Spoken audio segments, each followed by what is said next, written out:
Hey, what's up everyone? This is Snicked, back with yet another installment in the Royal Revolt 2 Dungeonmaster series. In this installment, we're going to have a look down in the dungeon at the very last loot dungeon in the sequence. It's the loot dungeon that comes right before the Shapeshifter Hollow, or right after the Vein of Gold 22, and right after the Shapeshifter Hollow number 3, and right before the Crypt of Living Dead 4. Over here on the left, it is a Cave of Grave Goods. Cave of Grave Goods number 17, and this offers us a legendary item. So it'd be really cool to see what is in store here. I have yet to do this, obviously, and I actually just unlocked it this evening. So we're going to go in now and have a look. Costs 571 food to work through this, so that's pretty steep. The Crypt of Living Dead 4 costs 720 food, as many of you know by now. So this is the max cost for one of the loot dungeons down in the dungeon. Really steep at 571 food. That's actually, what, 350 more food than what it costs to raid over on the PvP side of the game. So it's well more than twice what it costs to raid another player. But hopefully the item here is going to be more than worth it.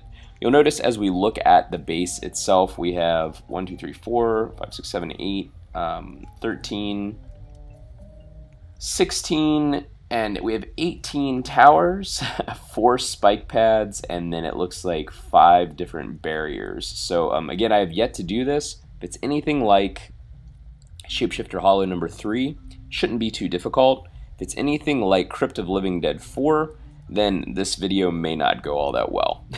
We'll see what happens. But we are going to be dealing with ogres, and so we're going to want to bring along our blasters.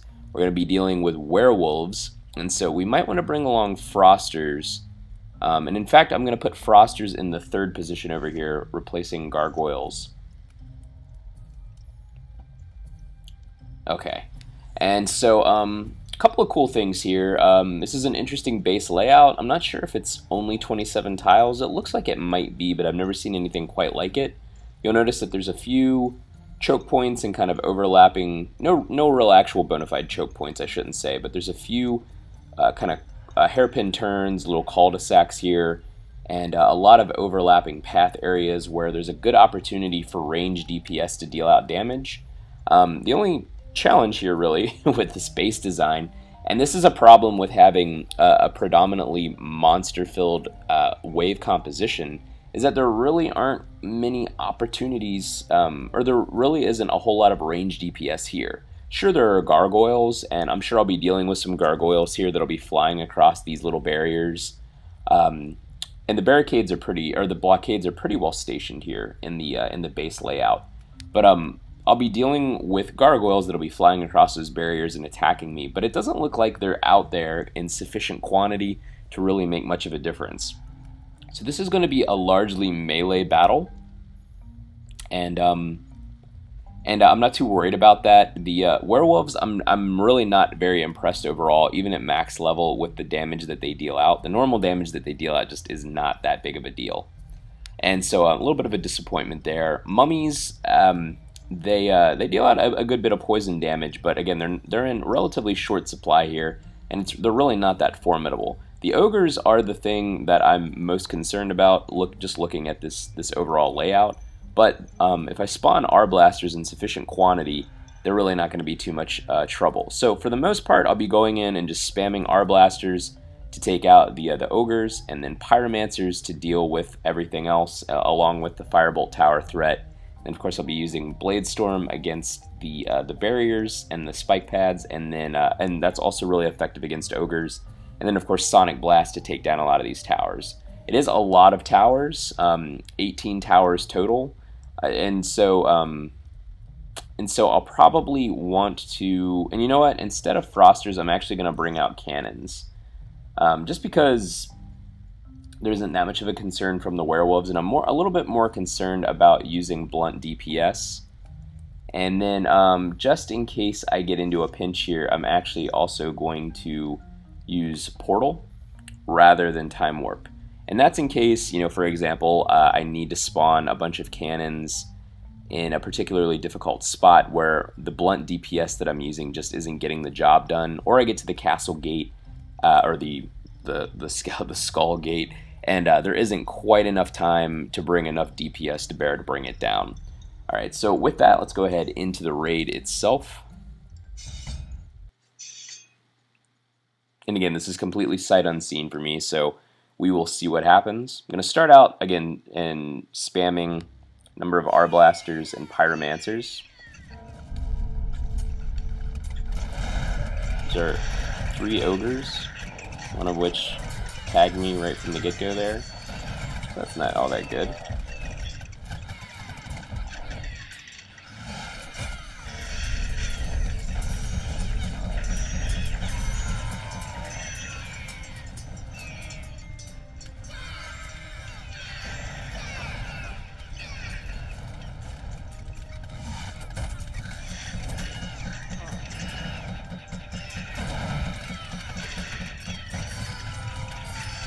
And because we don't have a whole lot of a parallel path here, I'm going to start bringing out cannons.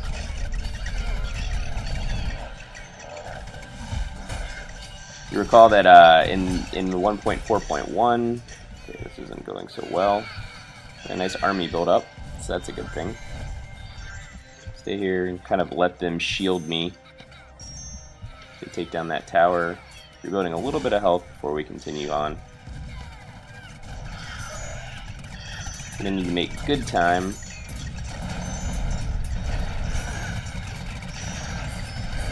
I'm going to start bringing some cannons forward, and I'm going to let my my troops deal with those ogres. I have a ton of Arblasters back there, so I'm not overly concerned.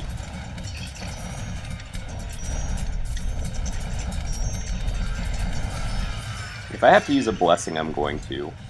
Just in the interest of getting through this in one piece. And I'm just going to go ahead and do that.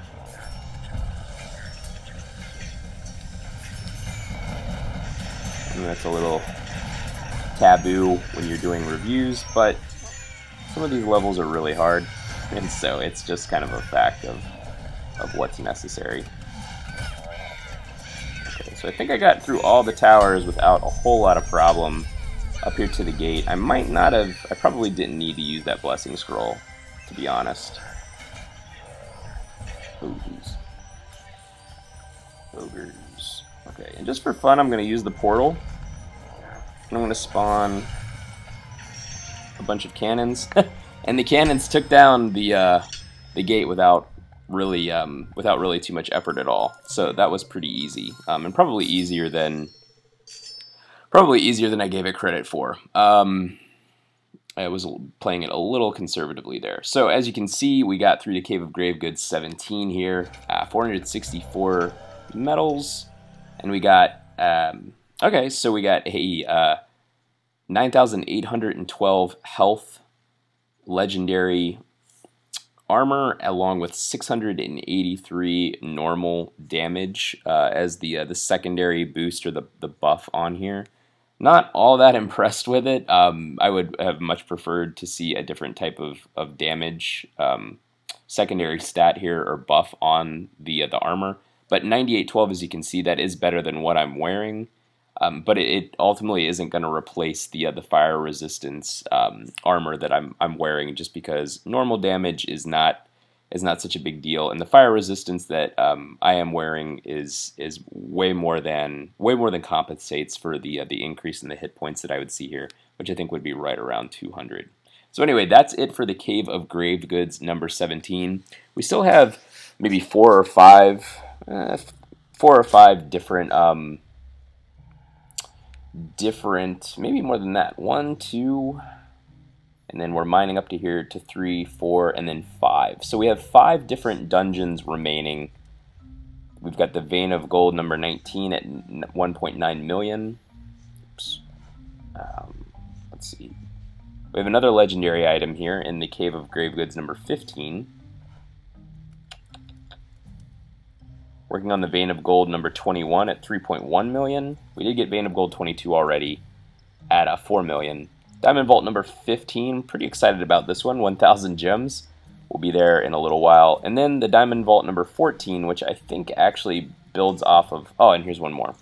I I think it actually builds off of this one, the Cave of Grave Goods number 14. So we have 6 left.